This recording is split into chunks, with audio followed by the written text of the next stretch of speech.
పూర్తి వివరాలు చూసే ముందు మా ఛానల్ ని సబ్స్క్రైబ్ చేయడం మర్చిపోకండి. శ్రీ గురుభ్యో నమః. శ్రీ మహాసరస్వత్యై నమః. ఓం నమః శివాయ. నారాయణ శాస్త్రి ఆస్ట్రాలజీ ఛానల్ వీక్షిస్తున్నటువంటి ప్రేక్షక మహాశీలకు స్వాగతం, సుస్వాగతం. ఈరోజు మనము 2026 సంవత్సరం జూలై నెల 1వ తేదీ నుంచి 10వ తేదీ వరకు మేషరాశిలో జన్మించిన వారి యొక్క గ్రహస్థితులు మరియు రాశి ఫలితాలు ఏ విధంగా ఉన్నాయి, ఎటువంటి పరిహారాలు పాటించాలి, రోజువారీ ఫలితాలు ఎలా ఉండబోతున్నాయి అనేటటువంటి విషయాన్ని కనుక మనం పరిశీలించినట్లయితే, ప్రస్తుతం ఈ మేషరాశి వారికి జరుగుతున్నటువంటి గ్రహాల యొక్క సంచారాన్ని కనుక మనము పరిశీలించినట్లయితే ఇది అత్యంత కీలకమైనటువంటి మార్పులకు దారితీయబోతున్నది. బ్రహ్మాండంలో కదలికలు, గ్రహాల యొక్క కదలికలు మేషరాశి వారి యొక్క జీవితాలు ఎలా శాసించబోతున్నాయో అనేటటువంటిది ఇప్పుడు ఖచ్చితంగా తెలుసుకుంటాం. మీ రాశ్యాధిపతి అయినటువంటి కుజుడు మీ రాశికి 2వ స్థానంలోను, తృతీయ స్థానంలో రవి యొక్క సంచారం, అంటే రవి కుజగ్రహాలు 2, 3 స్థానాలలో సంచరిస్తున్నటువంటి కారణం చేత ఇక్కడ మీకు సమాజంలో మేషరాశిలో జన్మించినటువంటి వారికి బ్రహ్మాండమైనటువంటి కీర్తి ప్రతిష్టలు కూడా పెరుగుతాయి. ముఖ్యంగా మీ మాట తీరులో పౌరుషం కనిపిస్తూ ఉంటుంది. మాట్లాడేటటువంటి మాటలలో మేషరాశి వారికి స్పష్టత పెరుగుతూ ఉంటుంది. అయితే 2వ స్థానంలో ధనస్థానంలో సంచరించేటటువంటి కుజుడు యొక్క ప్రభావం కారణం చేత కొంత ఒత్తిడి కూడా విపరీతంగా పెరుగుతూ ఉంటుంది. ఆవేశంతో నిర్ణయాలు కనుక తీసుకున్నట్లయితే ఖచ్చితంగా ఆర్థికపరమైనటువంటి నష్టాలు కలిగే అవకాశం ఉంది. ఇక మీ జన్మరాశికి 4థ స్థానంలో సంచరించేటటువంటి గురు శుక్ర గ్రహాల యొక్క కలయిక, అంటే చతుర్థంలో గురుడు, శుక్రుడు మరియు బుధుడు కూడా ఉన్నారు. కానీ 4వ తేదీ రాత్రి 7:10 శుక్రుడు కర్కాటక రాశి నుంచి 4థ స్థానం నుంచి 5వ స్థానంలోకి వెళ్తాడు. అలానే 7వ తేదీ రాత్రి 7 గంటల వరకు కర్కాటక రాశిలో సంచరించేటటువంటి బుధుడు వక్రగమనంతో మరలా మిథున రాశిలోకి ప్రవేశిస్తాడు.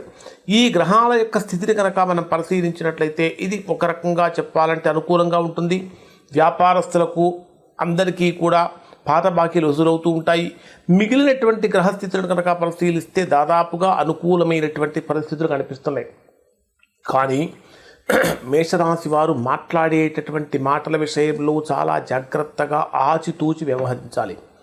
తృతీయ స్థానంలో రవి యొక్క సంచారము, తృతీయ స్థానాధిపతి అయినటువంటి బుధుడు కూడా వక్రంలో సంచరిస్తున్నటువంటి కారణం చేత అన్నదమ్ముల నుంచి, తోబుట్టువుల నుంచి, మిత్రుల నుంచి మీరు ఆశించిన దానికన్నా కూడా భిన్నమైనటువంటి ప్రతిస్పందనలు మీరు పొందే అవకాశం ఉంటుంది.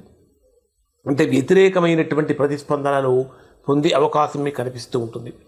నిరుద్యోగులుగా ఉన్నటువంటి వారు చేసేటటువంటి ఉద్యోగ ప్రయత్నాలలో కొంతవరకు మాత్రమే ఫలితం ఉంటుంది.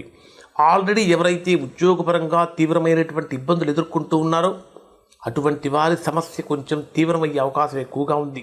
అంటే ఊహించినటువంటి విధంగా ఉద్యోగం చేసేటటువంటి ఉద్యోగస్తులకు సమస్యలు చాప క్రింద నీరులాగా వచ్చే అవకాశం కూడా కనిపిస్తూ ఉంది. మరి డే వైజ్గా పరిశీలిస్తే జూలై 1వ తేదీ ఉదయం నుంచి 3వ తేదీ రాత్రి 1:05 వరకు ఉండేటటువంటి సమయాన్ని పరిశీలిస్తే ఇక్కడ మేషరాశిలో జన్మించినటువంటి వారికి మీరు ఎప్పటి నుంచో ఎదురు చూస్తున్నటువంటి శుభవార్త ఒకటి వినే అవకాశం ఉంటుంది. అంటే అదృష్టం మేషరాశి వారి యొక్క తలుపు తట్టబోతుంది.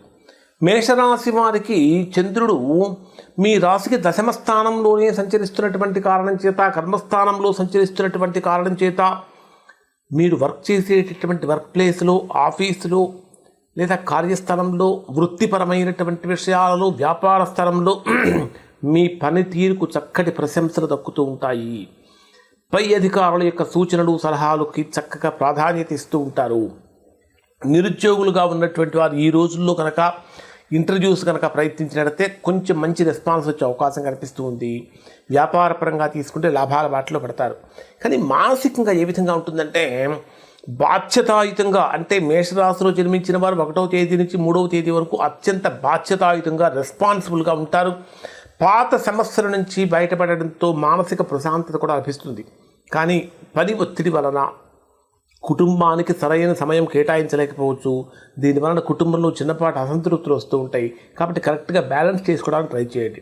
నెక్స్ట్ ఫేజ్ 2 ఏమిటంటే 2వ తేదీ అంటే 3వ తేదీ రాత్రి నుంచి 6వ తేదీ ఉదయం 9:56 వరకు ఉండేటటువంటి సమయంలో మీకు ఊహించనటువంటి విధంగా, అనుకోనటువంటి విధంగా డబ్బు చేతికందే సమయం. మిత్రుల సహాయంతో పెద్ద పెద్ద ప్రాజెక్టులు కూడా పూర్తి చేయగలుగుతూ ఉంటారు.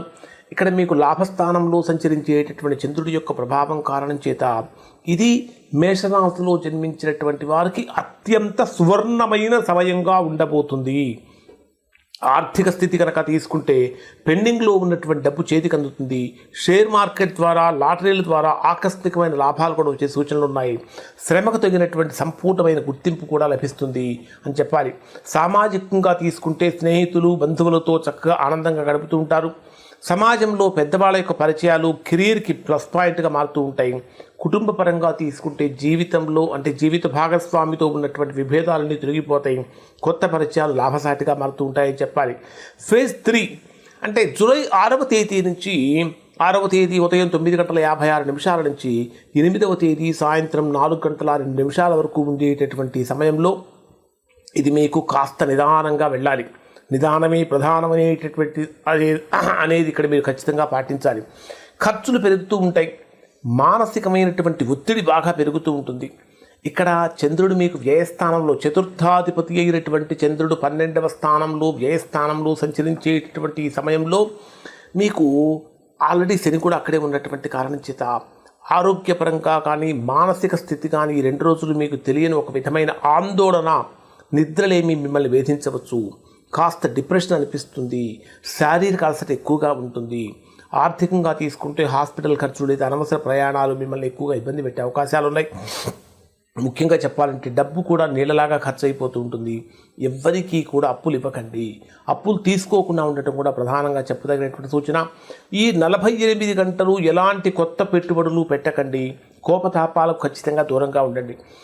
ఇక లాస్ట్ ఫేజ్ అంటే లాస్ట్ పాయింట్ ఏంటంటే జూలై 8వ తేదీ సాయంత్రం 4:02 నుంచి 10వ తేదీ రాత్రి వరకు మళ్ళా పూర్వ వైభవంతో, గత ఎనర్జీతోటి మిమ్మల్ని ఆపటం ఎవరితరం కాదన్నట్టుగా ఉంటుంది. అన్ని రకాలుగా వ్యక్తిత్వపరంగా కానీ, తీసుకునే నిర్ణయాలలో కానీ బ్రహ్మాండమైన సత్ఫలితాలు పొందుతూ ఉంటారు. సమాజంలో గౌరవం పెరుగుతుంది. సంపూర్ణమైనటువంటి మానసిక ప్రశాంతతతో అనుకూలంగా మారుతూ ఉంటారు. ఈ 10 రోజులు కూడా ఖచ్చితంగా సుబ్రహ్మణ్యాష్టకం పఠించడం చాలా మంచిది. అలానే వ్యయస్థానంలో సంచరించేటటువంటి శని మరియు చంద్రుడి యొక్క ప్రభావం కారణం చేత జూలై 6, 7, 8 ఈ 3 రోజుల్లో కూడా ఖచ్చితంగా శివాలయ దర్శనం చేసుకోండి, శివుడికి అభిషేకం చేయండి. తద్వారా మంచి ఫలితాలు పొందుతారు. ఇక ఇప్పుడు చెప్పినటువంటి ఫలితాలు దాదాపుగా మేషరాశులు అందరికీ వర్తిస్తాయి.